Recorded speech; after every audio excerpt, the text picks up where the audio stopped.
bonjour à toutes et à tous.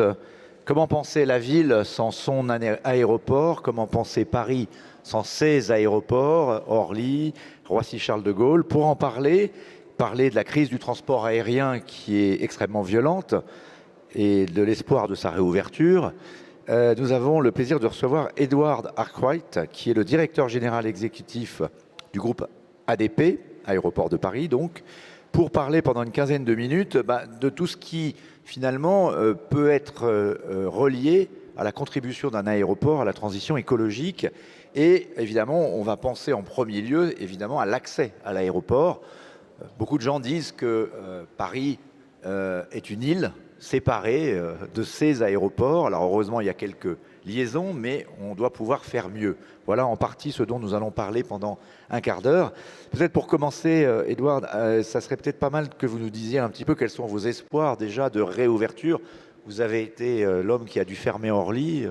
Ça commence à rouvrir très doucement. Quelles sont les projections, même si c'est très difficile, l'art de la prévision est toujours un art difficile. Bien, bonjour Philippe, bonjour à tous.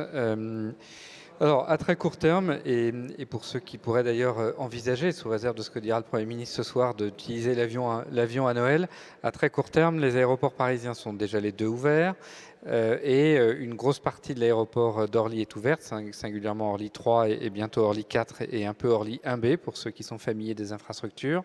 À Charles de Gaulle, tout le 2E porte K, porte L, tout le 2EF sont ouverts. Évidemment avec en principal utilisateur SkyTeam et notre premier client Air France. Et puis, si besoin, nous rouvrirons un peu plus l'aéroport Charles de Gaulle. Ça, c'est pour le très court terme. En 2023, nous espérons que toutes les infrastructures seront ouvertes et que vous retrouverez les aéroports de Paris tels que vous les avez connus en 2019. Et pour le retour à la normale du trafic aérien à Paris, nous anticipons selon les jours optimistes 2025 et les jours pessimistes 2027. Alors, pour parler, je le disais, de cet accès à la voiture, on peut penser bien sûr aux accès existants. Aujourd'hui, quelles sont un peu les règles d'accès à vos aéroports? La voiture reste majoritaire? Très largement majoritaire. Alors, si on prend les chiffres qui sont ceux d'avant la crise, parce qu'évidemment la crise est venue rebattre en grande partie ces cartes. Avant la crise, 56% des passagers qui venaient à Charles de Gaulle venaient par la voiture, que ce soit leur propre véhicule individuel, que ce soit celui d'un accompagnant, ou que ce soit un taxi, un VTC. 66% des passagers venaient par la route, c'est-à-dire qu'on ajoute à la voiture les bus RATP, les bus d'un certain nombre de services, ce qui veut dire que le transport collectif, c'est moins de la moitié, et que le transport ferroviaire, c'est un tiers, ce qui est évidemment beaucoup, beaucoup trop peu. Alors justement, c'est trop peu, mais il y a de l'espoir, des grands travaux d'infrastructure. Il y en a deux principalement qui sont concernés. Pour Orly, c'est le Grand Paris Express avec la ligne 14. Quelles sont les prévisions normalement d'ouverture? C'est 2024, je crois. Alors, pour Orly, c'est 2024. Les chiffres que je mentionnais étaient pour Charles de Gaulle. Les chiffres d'Orly sont encore plus forts en déséquilibre pour la voiture. Parce que c'est plus près de Paris. Le 56% que j'évoquais pour les véhicules individuels, c'est 67% pour Orly. Donc, c'est vraiment énorme. Et ceux qui utilisent Orly le savent bien, quelle que soit la qualité de Orlyval, du RERC, etc. Il n'y a pas de connexion directe simple en transport ferroviaire pour Orly. Tout va changer en 2024. Donc en 2024, c'est la ligne 14 qui arrive au cœur d'Orly, au cœur de l'infrastructure, juste en face d'Orly 3. Orly 3, c'est la partie la plus récente d'Orly, ouverte, inaugurée par Édouard Philippe il y a maintenant un peu plus d'un an. Et donc, ça sera le pôle multimodal. Après, 2024, c'est avant les JO ou après les JO? Pour les JO. Pour les JO. Donc pour les JO, on aura cet accès par la ligne 14. Et alors là où c'est vraiment beaucoup plus compliqué parce que c'est plus loin et on a vraiment un vrai souci, c'est la perspective de l'accès à Charles de Gaulle. Donc là, vous militez et vous avez obtenu un grand projet, le Charles de Gaulle Express, mais il a des difficultés à sortir de terre. Est-ce que vous pouvez nous faire un point sur ce projet? Alors, d'abord, c'est un projet nécessaire et même indispensable. Il était nécessaire et indispensable en 2009, quand le trafic était bien loin de celui de 2019. C'est un projet qui a donné lieu à 3 déclarations d'utilité publique, qui a été confirmé par trois présidents de la République, qui a donné lieu probablement à des décisions positives de 5 premiers ministres. On ne compte plus les articles de loi qui sont là pour rendre possible ce projet. Et si je cite tout ça, c'est juste pour dire que ce n'est pas un projet d'un instant, ce n'est pas un projet d'une lubie, d'un monde d'hier ou d'un monde qui serait passé. C'est un projet indispensable parce que nous sommes la seule capitale européenne sans liaison ferroviaire directe destinée au transport aérien et aux passagers aériens. Donc l'objectif du Charles de Gaulle Express, c'est 20 minutes pour aller de Charles de Gaulle jusqu'à Paris, la gare de l'Est en l'occurrence, sans arrêt, depuis 5 heures du matin jusqu'à minuit. C'est un projet qui a connu beaucoup de vicissitudes et dont encore une récente, puisque une grosse partie de ces travaux sont aujourd'hui bloqués suite à une décision du tribunal administratif de Montreuil, une décision sur laquelle appel sera fait et sursis et exécution demandée. Mais nous avons bon espoir, nous serons au rendez-vous fin 2025, début 2026. Est-ce que vous comprenez qu'il y a ce débat politique néanmoins sur la question de faire cette liaison, alors qu'il y a également le transport du quotidien, le RER, et qu'il faut faire en même temps les deux? Est-ce que vous dites que c'est nécessaire d'avoir les deux ensemble, en fait, peut-être? Parce qu'on ne peut pas arbitrer un transport aérien qui est toujours réduit à l'arrêt avec un transport du quotidien qui n'est pas non plus très confortable. Alors ça, c'est une conviction qu'Augustin de Romanet a depuis fin 2012, depuis qu'il a pris en main ce projet. C'est une conviction qui s'incarne dans des faits. Il y a un projet comme Charles de Gaulle Express, c'est 2 milliards d'euros d'investissement. Sur les 2 milliards d'euros d'investissement, il y en a 537 millions d'euros qui vont directement au RERB et au Transilien Ligne K. Et donc la conséquence, pour être concret, la conséquence immédiate de la décision du tribunal administratif à laquelle je faisais allusion, c'est que ce n'est pas seulement le chantier du Charles de Gaulle Express qui est à l'arrêt. C'est le chantier du renouvellement d'un pont à la sortie de la gare du Nord, du renouvellement de la signalisation sur toutes les voies, du renouvellement de 40 km de voies ferrées que paye le Charles de Gaulle Express et qui sera au profit des transports du quotidien. Et si je cite cet exemple, c'est bien pour montrer qu'on a besoin du Charles de Gaulle Express, mais qu'on a besoin d'un RERB qui fonctionne. Nous avons quand même 90% des 90 000 salariés de Charles de Gaulle qui viennent aujourd'hui en voiture, ce qui est un non-sens et qui est le reflet du fait qu'ils n'ont pas d'alternative transport en commun suffisante. Nous avons besoin d'une ligne 17, nous y reviendrons, qui est le grand projet du Grand Paris Express pour Charles de Gaulle à l'horizon 2028, 2030, 2032. Et nous avons bien besoin des 3, et je dirais même des 4, en prenant en plus tous les projets de l'Île-de-France Mobilité sur les bus. Ça, c'est dans un scénario optimiste de reprise du transport aérien, mais certains disent, dans cette période où on parle de l'anniversaire de l'accord de Paris, que le transport aérien ne va pas redémarrer peut-être de la même façon qu'on l'a connu. Quelles sont, vous, vos convictions sur le fait qu'il va y avoir une transition écologique aussi du transport aérien et que donc il faut garder en ligne de mire ces investissements parce que les gens ne vont pas avoir envie d'arrêter de voyager pour autant qu'ils seront effectivement peut-être demain plus responsables aussi dans leur façon de voyager? Alors, déjà, si vous prenez les chiffres que j'ai évoqués au début de cet échange, je vous ai dit les pessimistes voient un retour à la situation d'avant-crise en 2026-2027. L'échéance du Charles de Gaulle Express, c'est 2026. L'échéance de la ligne 17, c'est 2030. Donc, nous avons des échéances de ces grands projets d'infrastructure qui sont cohérentes avec la reprise du trafic aérien et le retour à un niveau d'avant-crise. Et je rappelle qu'en 2019, nos accès routiers étaient saturés, nos accès ferroviaires étaient insuffisants, et que donc, c'est pas on en aura besoin en 2025, c'est on en avait déjà besoin en 2019. Donc, ils seront présents lorsqu'on aura retrouvé le trafic d'avant-crise, même dans les scénarios pessimistes. Après, le débat avec les experts que vous mentionnez, c'est quelle sera la croissance du trafic aérien une fois qu'il aura retrouvé ce point-là. Est-ce qu'on aura la croissance d'avant, allez, 2-3% par an? Est-ce qu'on aura une stabilité? Ou est-ce qu'on aura finalement une forme de décroissance qui sera le reflet du fait que les comportements auront changé? Aujourd'hui, même les plus pessimistes ne misent pas sur la décroissance du transport aérien, ils peuvent miser sur une stabilité. Donc si je suis un tout petit peu, pardon de rentrer un peu dans le détail, mais c'est pour montrer que même dans les scénarios pessimistes, nous avons besoin de ces projets. Et j'irais presque, même si on avait un peu moins de passagers qu'en 2019, nous en aurions besoin parce que nos infrastructures ne peuvent pas supporter, enfin notre région, notre territoire ne peut pas supporter autant de personnes qui prennent les voitures individuelles pour aller à l'aéroport. Et donc notre feuille de route, notre objectif, c'est que le 66% route, 33% ferroviaire que j'évoquais soit un 50-50 à l'horizon 2030 Et pour ça, on a besoin de tous ces projets que vous évoquez. Il n'empêche que le transport aérien doit faire sa mue écologique. Alors justement, le groupe ADP, Aéroport de Paris, lui-même doit faire sa mue écologique. Quelles sont votre façon à vous de préparer l'objectif zéro carbone en 2050? Quelles sont les mesures, les actions que vous pouvez prendre à votre niveau? Et on parlera ensuite du transport aérien lui-même.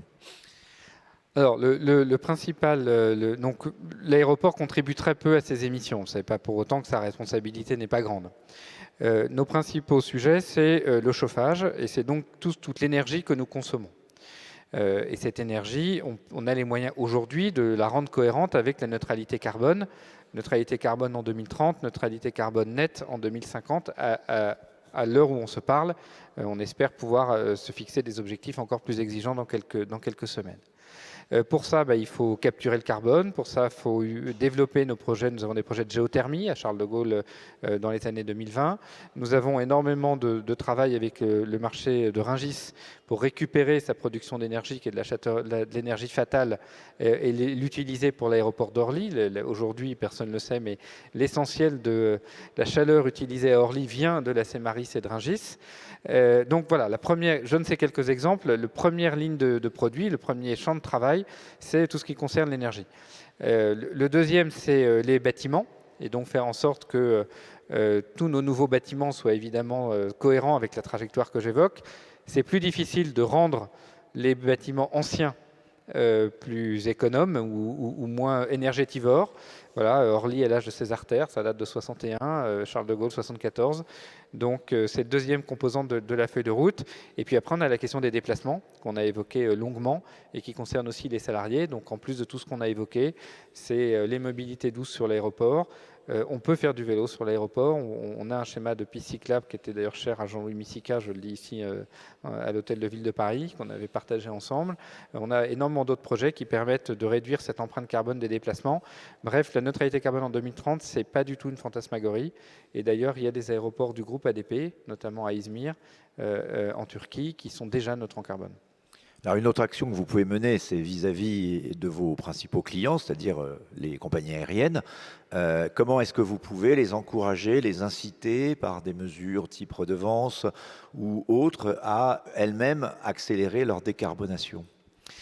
Alors d'abord, on peut faire en sorte qu'elles n'aient pas besoin d'allumer leur moteur une fois qu'elles sont au point de stationnement. Pardon, je vais être complètement trivial. On a l'expérience, voilà, effectivement. On a tous l'expérience. Donc utiliser l'électricité pour les déplacer. Voilà, donc ça s'appelle des prises 400 Hz pour les amateurs. Donc vous avez des prises électriques qui évitent que les moteurs tournent lorsque l'avion est à l'arrêt. Vous avez des petits véhicules qui permettent de transporter l'avion pour éviter qu'il allume son réacteur.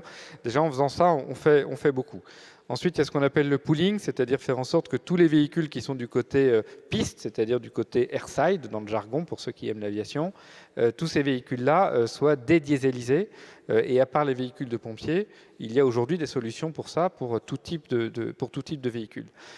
Troisième exemple, celle que vous évoquez, avoir des structures tarifaires qui soient incitatives pour que les avions qui polluent le moins ou les avions qui font le moins de bruit, parfois il y a... Donc les compagnies aériennes et des avions plus modernes, plus récents. En tout cas, que celles qui ont des avions modernes payent moins que celles qui n'ont pas fait cet effort de renouvellement de flotte. Alors parfois, il est difficile de couvrir et l'objectif de moins de bruit et l'objectif de moins d'émissions. Et puis, il y a surtout leur mettre à disposition des infrastructures, et c'est tout l'enjeu de l'accueil de l'hydrogène.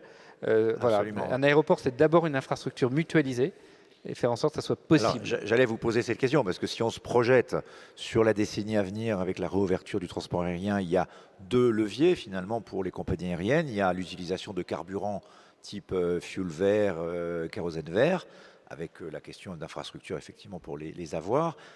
Et ensuite, alors encore plus évidemment nécessitera des infrastructures dédiées pour les conserver, c'est l'hydrogène. Et on parle de l'avion hydrogène pour 2035. Ce sont déjà des investissements auxquels vous réfléchissez? Alors sur les carburants qu'on appelle carburants alternatifs durables dans le jargon, ils existent déjà.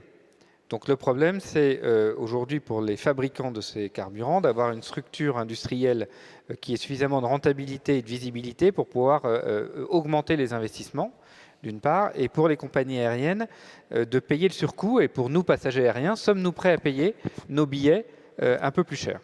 Mais aujourd'hui, techniquement, dans le kérosène qui va dans l'avion, vous pouvez injecter 2-3%. On met déjà un 2% Exactement. en Suède notamment, et on voudrait monter à 50, peut-être plus. Et les infrastructures à Paris permettraient de le faire sans des investissements lourds à Paris. Il faut trouver les modèles économiques et les incitations financières. L'hydrogène, c'est plus compliqué. L'hydrogène, c'est plus compliqué. C'est un peu comme, pour ceux qui s'en souviennent, l'accueil de l'A380.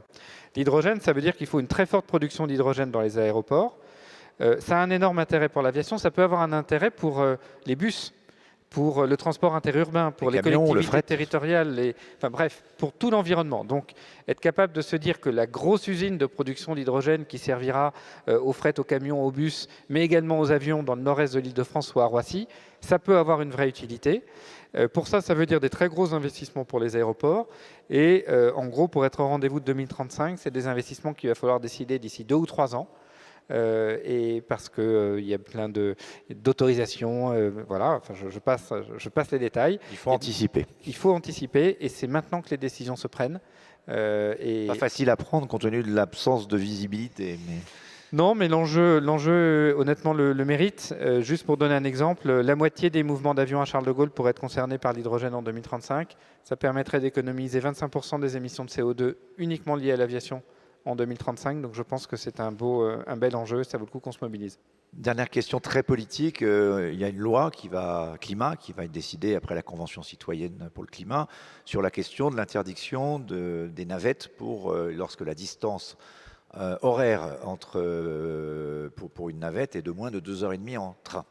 Donc apparemment cette décision politique est prise, ça va avoir des conséquences bien sûr sur l'aéroport, mais est-ce que ça aura aussi des conséquences pour vous pour transformer l'aéroport en un hub qui permettrait de faire une liaison, on en parlait au tout début, y compris direct peut-être entre des gares TGV et les aéroports pour permettre aux gens d'avoir des possibilités de connectivité plus importantes. Oui, c'est une mesure qui effectivement est très gênante et invalidante pour certains acteurs. Je pense que pour un aéroport, c'est une grande chance. Aujourd'hui, 10% des passagers origine-destination de Charles de Gaulle viennent en TGV. On a une gare TGV, CDG2 pour ceux qui connaissent l'infrastructure, qui a au même endroit le TGV et bientôt peut-être le Roissy-Picardie cher au président de la République, le RERB qui aura le Charles de Gaulle Express et la ligne 17. Donc le principal pôle d'échange est au cœur de l'aéroport Charles de Gaulle et la décision que vous évoquez nous permettra d'être encore meilleur, encore plus fort, encore plus compétitif pour pouvoir améliorer la compétitivité du hub et de correspondance et d'attractivité de Paris, ce qui est notre métier. Très bien, mais merci beaucoup, Edouard Arkwright. Et je pense qu'on attend quand même qu'une chose, c'est de pouvoir reprendre un jour l'avion quand même. Vous serez le bienvenu. Je dis ça à titre personnel, je ne sais pas si c'est le cas pour tout le monde, mais je crois qu'on aimerait bien revoyager. Merci beaucoup. Merci à vous.